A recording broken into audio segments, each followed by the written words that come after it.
Hey, we're going to talk some big picture basketball now for Class 4A and 3A.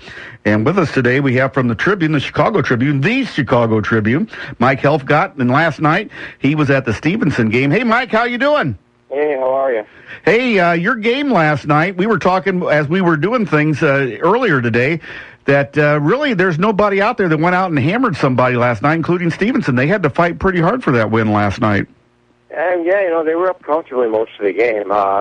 Evan Boudreau for Lake Forest kind of went nuts there at the end. Hit 3 big threes with guys draped all over him to make it interesting at the end. But yeah, this time of year, these games should be close. Lake Forest is a good team too. That's given Stevenson some trouble over the past few years, aren't they? They played them close. Evan Boudreau, to me, he's been clearly the second best player in the state all season. Behind Jalen Brunson, he's pretty much an automatic 30 and 15 every night. And he's a guy, he's going to Dartmouth, but I think he would have been a really good player in the Big Ten had he chosen that route. After some of the results of last night, is this really, it's kind of looking this way anyway, but is this really starting to zone in on maybe a Stevenson and Simeon rematch in the finals this year? I mean, I've been expecting that all season. Mm-hmm. To me, those two teams are probably, there's probably a level above everybody else in the state, those two teams, I think. How good is Jalen Brunson? Has he gotten that much better from last year? I know you talk about the big numbers, and it seems like he's really improved. Has he made that big jump from last year to this year even bigger than what it was? Yeah, I mean, to me, he's almost a victim of how good the individual talent has been in the Chicago area the last, say, 8 years or so, going back to Derrick Rose. There's been so many, quote-unquote legendary players that he doesn't necessarily get lumped into that group. To me, he's as good of a high school guard as I've ever seen. I mean, I fully expect him to, be great at Villanova, be there 2 years, 3 years, and be an NBA player. He's so solid, so sound, so technically sound, and he's such a good shooter. For me, what separates these guards that go far and that don't go far, and as simple as it sounds, is that the ball goes in, and the ball goes in an awful lot coming off his hand. How tough is it for a player to get recognition like a Connor Cashaw, who, over the years I've been very impressed with there. I think if he wasn't playing with Brunson, that's the kind of guy that could probably put up pretty big numbers. How good is he, and what does he kind of do for that team? He's a very good player. He's a 6'3", he's a wing. He's more of a forward for them because they're not a real big team. And, he... And on one hand, he's been overshadowed by Brunson a little bit. On the other hand, in the big games that they've played, and this has been 3 years now where they've been in a lot of big games, it's always been Brunson in the big games. So to say that Casher hasn't gotten his due because of Brunson, I'm not sure, because Brunson's always the one that's stepping up. Mm-hmm. Probably the biggest upset last night in 4A was one of our local teams got knocked off by a pretty good Geneva team last night up at DeKalb. Did that surprise you at all, or have you seen Geneva, and did you think that they were capable of handling a team like Auburn? I took Geneva in that game, but really it was a coin flip. Geneva's awfully good. They've got 5 guys, 6'7" or taller, and one of them, Nate Navigato, is a really skilled player. I mean, high school games are typically decided by guards. When you're that big, that can really cause problems. And I know Auburn's not a real big team. Is that Geneva team a team that maybe can do anything to upset that Stevenson-Simeon final? I think a lot of people expected Geneva, as big as they were, to maybe fold under the pressure of some of the athleticism and speed of Auburn, and that didn't happen. Is that maybe a team that could maybe upset some of that order in there in 4A? It's possible. I think what Stevenson does with a team like that is they just apply a lot of pressure, and they try to turn you over. So, I don't know if Geneva has the kind of ball handling that's going to withstand it against a team like Stevenson or Simeon, although it's certainly possible. I mean, you go through this full season like this, and they play a pretty good schedule, and you've only lost 3 games, you're obviously capable. Simeon had a little bit of a scare last night. They beat St. Rita by 470, but St. Rita's a pretty good ball team as well. Oh, that's, three Division I starters in their starting 5, and absolutely, and they beat them the first time. A game I was at, I think it was December 19th, and Simeon just really didn't play well. And this is kind of, to me and Coach Robert Smith almost has a formula now where he brings the team along slowly over the course of the year. He doesn't do a lot in the off season compared to most major programs. He kind of likes to build as he goes. He doesn't want his team peaking too soon and almost getting bored with basketball. So it's not a surprise to see a Simeon team not play as well early in the year and then really come on late.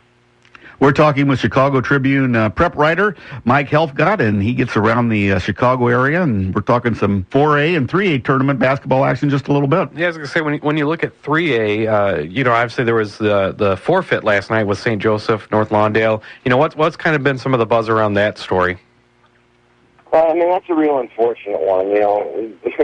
It's hard to know exactly what happened. Both teams insist that the other one started the fight, and you got to give the Chicago Public Schools some credit. It's going to be, like I said, it's going to be interesting to see how this plays out next year, because if you forfeit these teams at the forfeit games to start the season, you're going to ruin somebody's Thanksgiving tournament. And like I said, I don't think that's something that CPS necessarily thought through when they levied this punishment, and I don't know how that's going to work. You don't want to make them conference games either, especially in the Chicago Public League, where the last place team in every red division conference goes down to the white division the following year, like soccer. So we'll have to see how that works out. I don't think that North Lawndale would have given St. Joseph a game. Right. I've seen Lawndale a few times. I don't think they had the horses to play with them anyway. We were trying to think, for a minute there, have you seen a situation like that where in a sectional championship there's been a forfeit for the win? We were trying to remember if we could think of anything like that before. I can't, but not having seen something before to come out of the Chicago Public League in itself is something I've seen many times. So, yeah. In that sense, it's not a surprise. You go to a lot of Chicago public school games and things.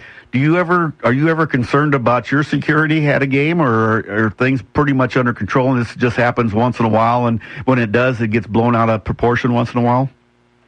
Yeah, I don't want to say it's blown out of proportion, but I think much more the latter. I think silver linings, you can call it that, to come out of this case, is that there weren't any guns involved, that it didn't escalate, which means that, if you think about it, I mean, the security measures in place actually, to an extent, really worked. Hey, when we look at the 3A field real quick, Morgan Park, St. Joseph, I know they're going to be up there among the favorites. We've got a hopeful in Rockford Lutheran, and they play Peoria Manual. Is it really about Morgan Park and maybe St. Joseph's when it comes down to the final there? I mean, obviously, I'm biased just in terms of those are the teams that I see. So I certainly think so. And, being downstate with Morgan Park the last 2 years, that's how it's played out. And, this guard Morgan Park has is Marcus Levette. He's really, really worth watching. I mean, he's just one of these guards who just has the ball on a string. And, head coach Nick Irvin, who's a guy who really likes to have fun with the game, calls him bright lights, and he is that kind of player. He's a really exciting player. They have another guard, Charlie Moore. The two of them together are as much fun to watch as anybody. And Morgan Park lost early in the Chicago Public the Public League tournament, and several people I talked to throughout the tournament felt like there was just something missing from the tournament, and that something was Morgan Park. There's just a certain excitement they bring to things. They're more fun when they're involved.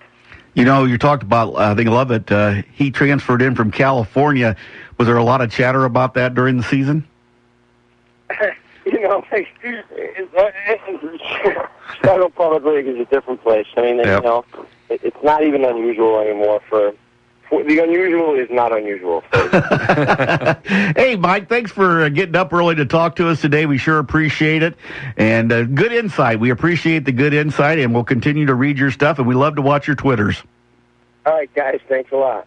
We've been talking to Mike Helfgot from the Chicago Tribune. Those guys, and Mike O'Brien from the Sun-Times, Jack Gleason, all them guys, they have the opportunity. They go to games all the time because there are different times of day. I know public schools start at 4 o'clock, so... Yeah, they could sometimes see multiple games in a day, and they just see so many games each week and throughout the course of a season.